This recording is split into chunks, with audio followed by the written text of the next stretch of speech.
Welcome to my channel GIC. Subscribe for daily IELTS listening test. You will hear a radio announcer giving details of the evening's broadcast programmes. First, you have some time to look at questions 1 to 5.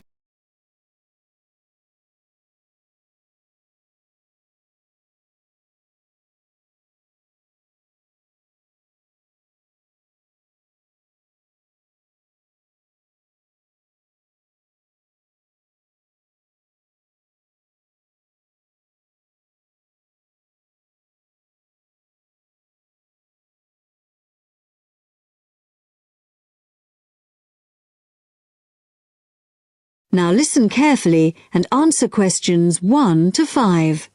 The time is 6:55 on Thursday, October the 15th.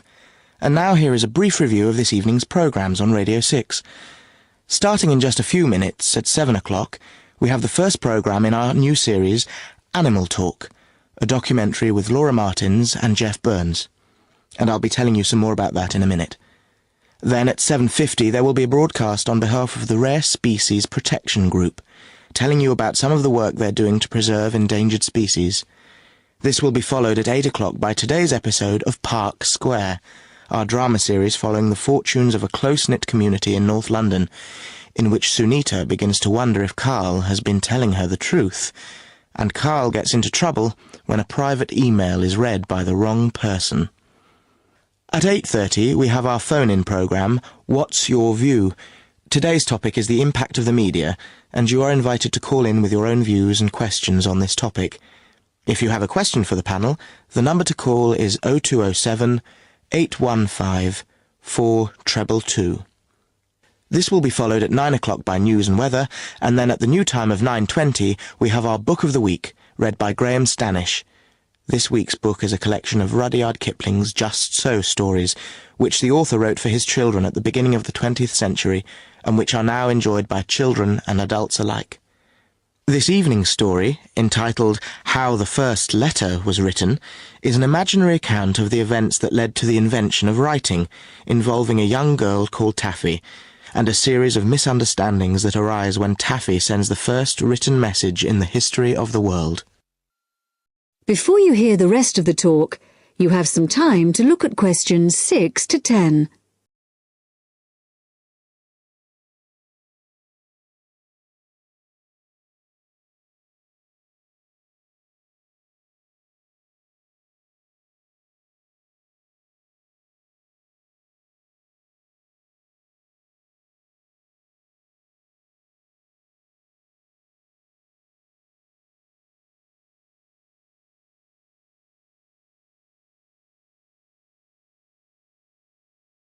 Now listen and answer questions 6 to 10.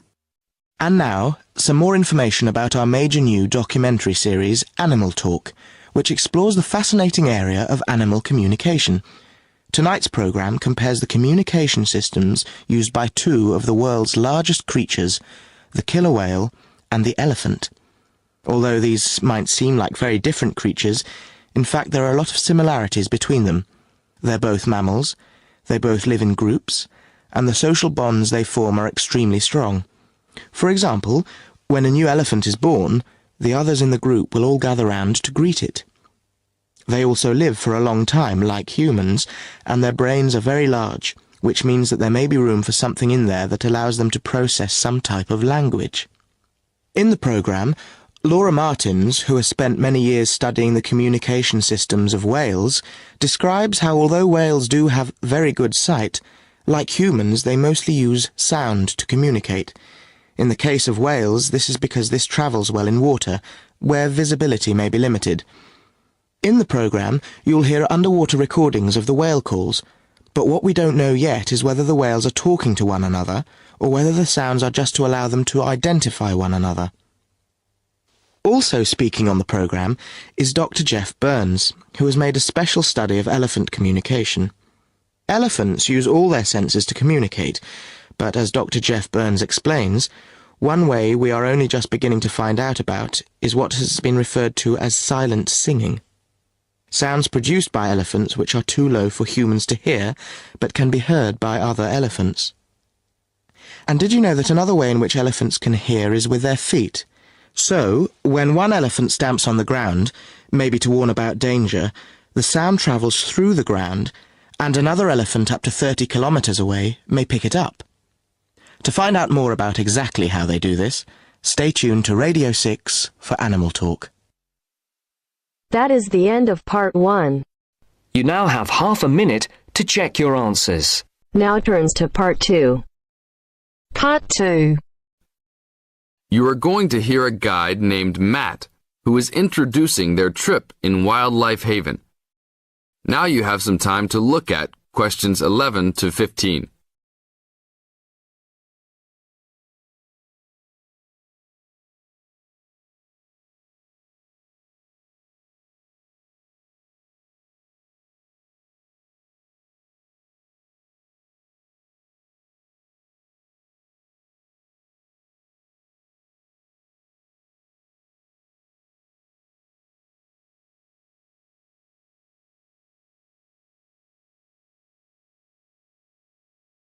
Now listen to the first part of the introduction carefully and answer questions 11 to 15.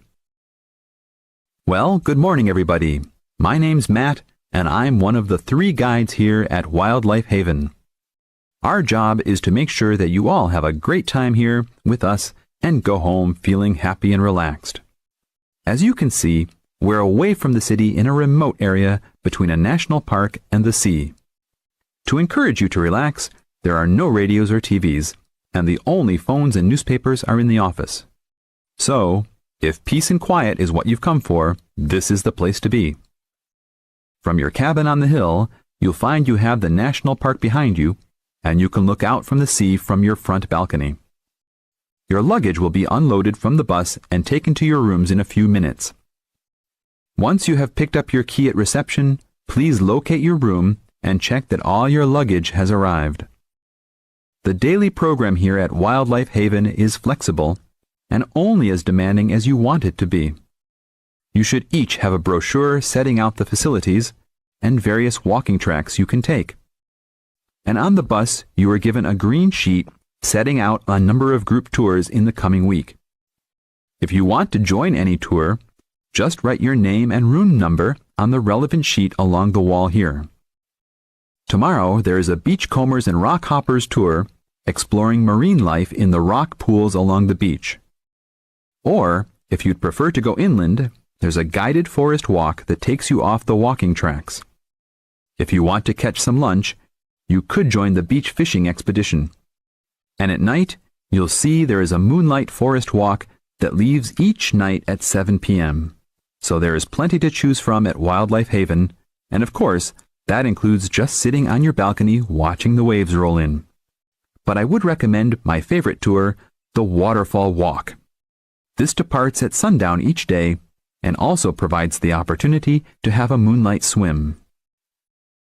Now you have some time to look at questions 16 to 20.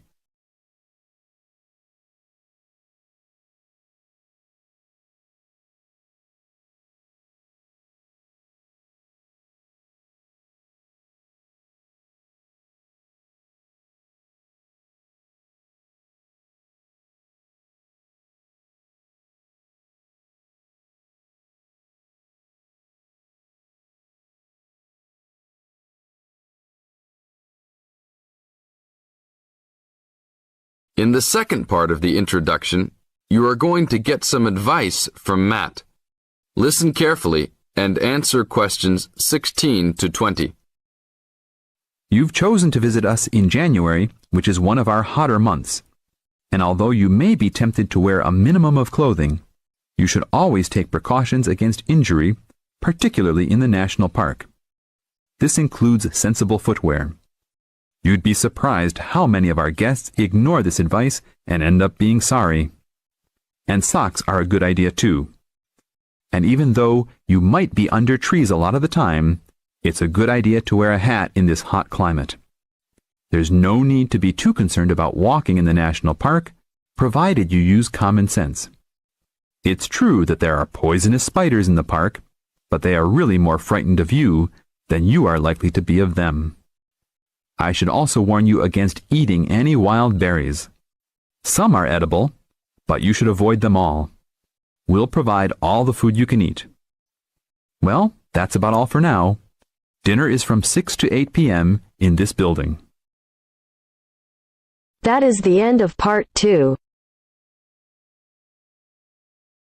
You now have half a minute to check your answers.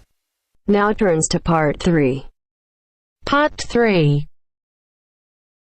You will hear a woman called Phoebe, who is training to be a teacher, talking to her tutor called Tony about research she has done in a school.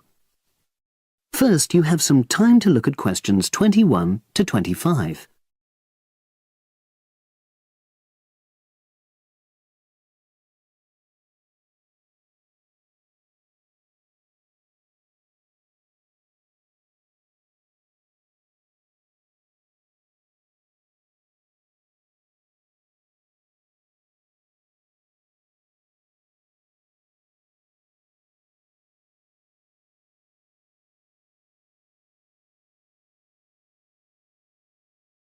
Now listen and answer questions 21 to 25.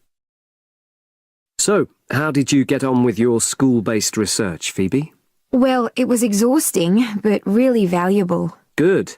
What was the specific focus you chose? My title is Attitudes Towards Study Among 11 to 12-year-old Pupils. Right, and what made you choose that focus? Well, that's a bit difficult. Lots of my classmates decided on their focus really early on, mainly on the basis of what they thought would help in their future career, you know, in their first year's teaching. So that's what helped you decide? Actually, it was that I came across a book written by experienced teachers on student attitudes, and that motivated me to go for the topic. Okay.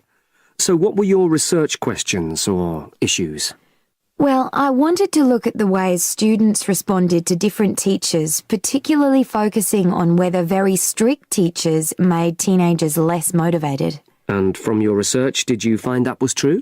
No, not from what I saw, you know, from my 5 days observation, talking to people and so forth. Okay.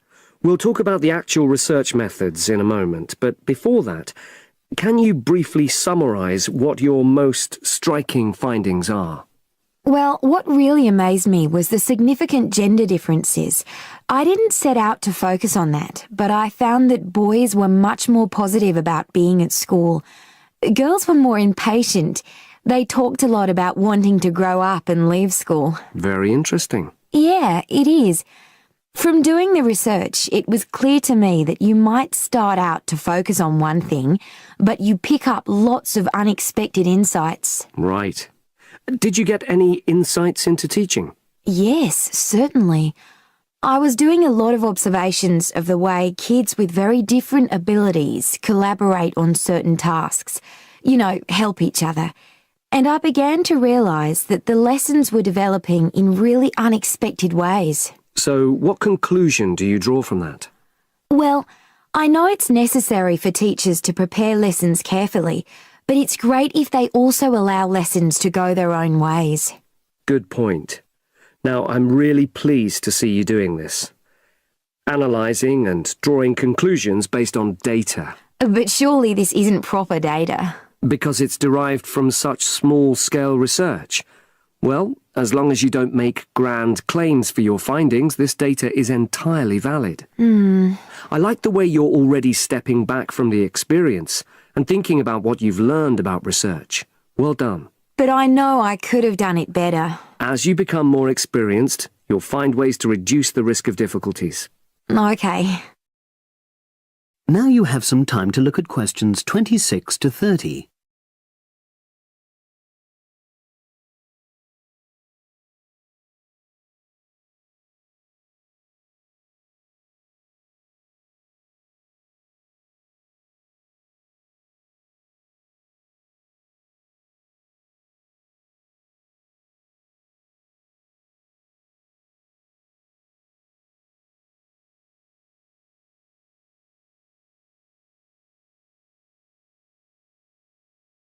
Now listen and answer questions 26 to 30. So, Let's look in more detail at how you gathered your data. Let's start with lesson observation. Well, it generally went quite smoothly. I chose my focus and designed my checklist. Then teachers allowed me into their classes without any problems, which surprised me. It was afterwards that the grueling work started. Yeah, it's very time-consuming, isn't it? Making sense of analysing your observation notes. Absolutely. Much more so than interview data, for example.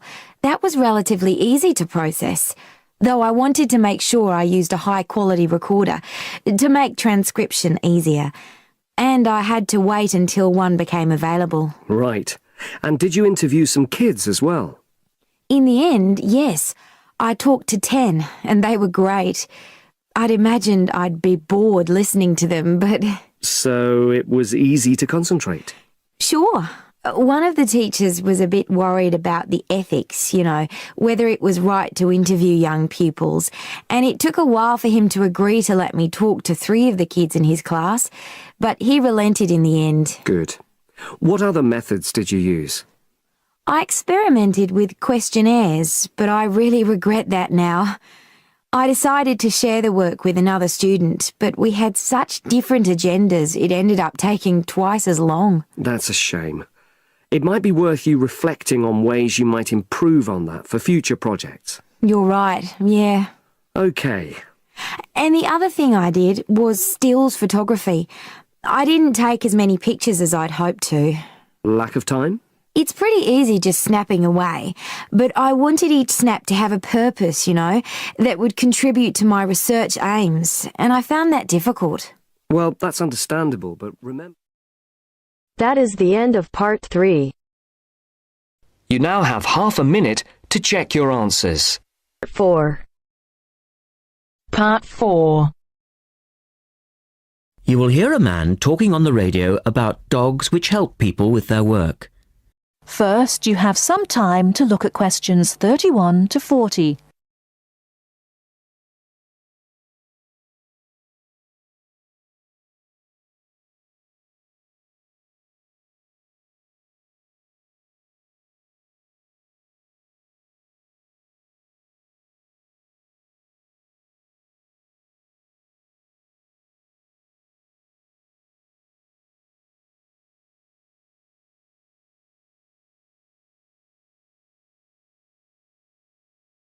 Now listen carefully and answer questions 31 to 40.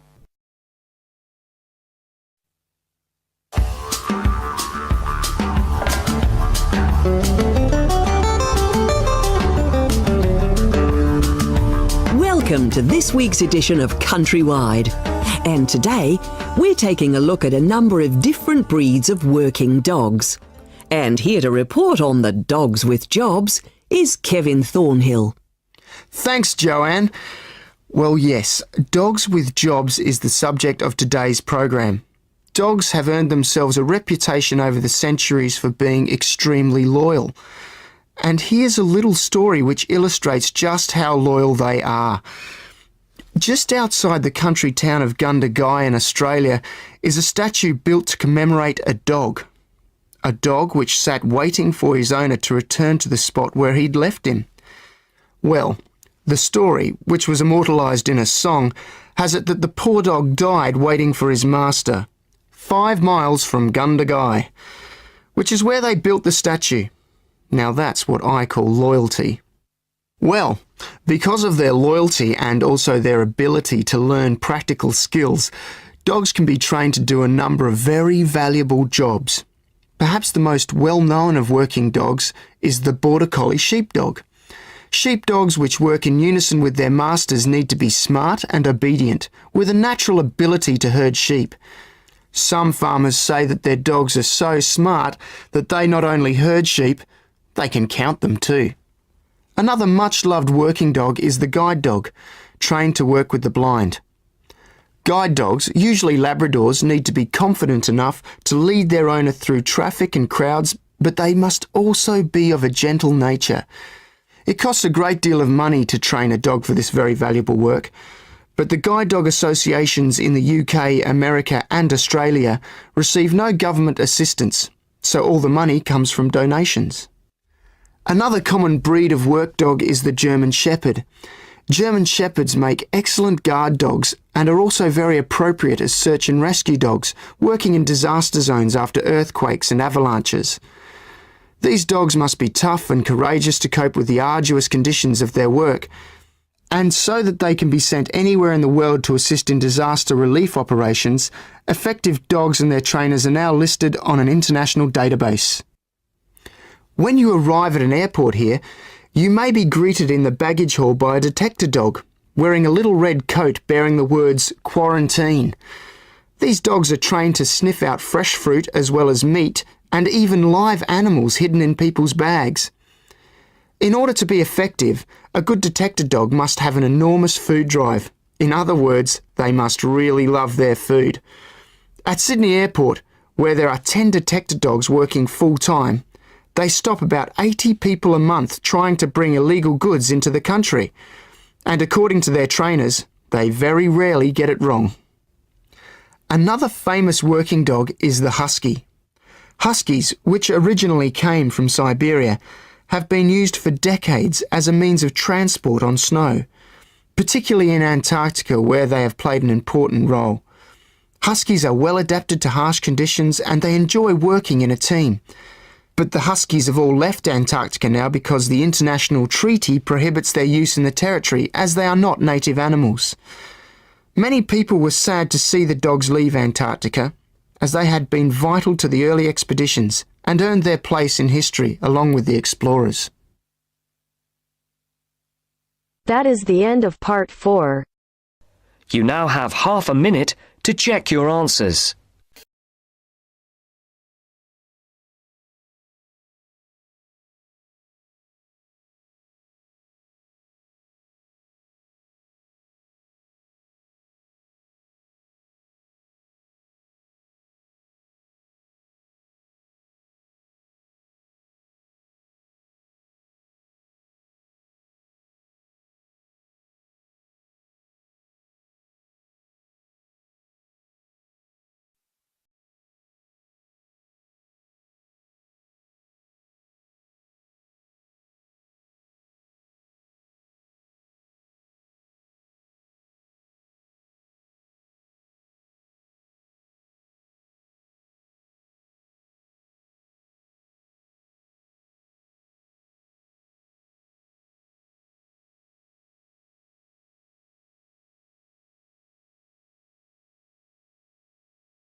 Thanks for watching. Like and subscribe GIC IELTS.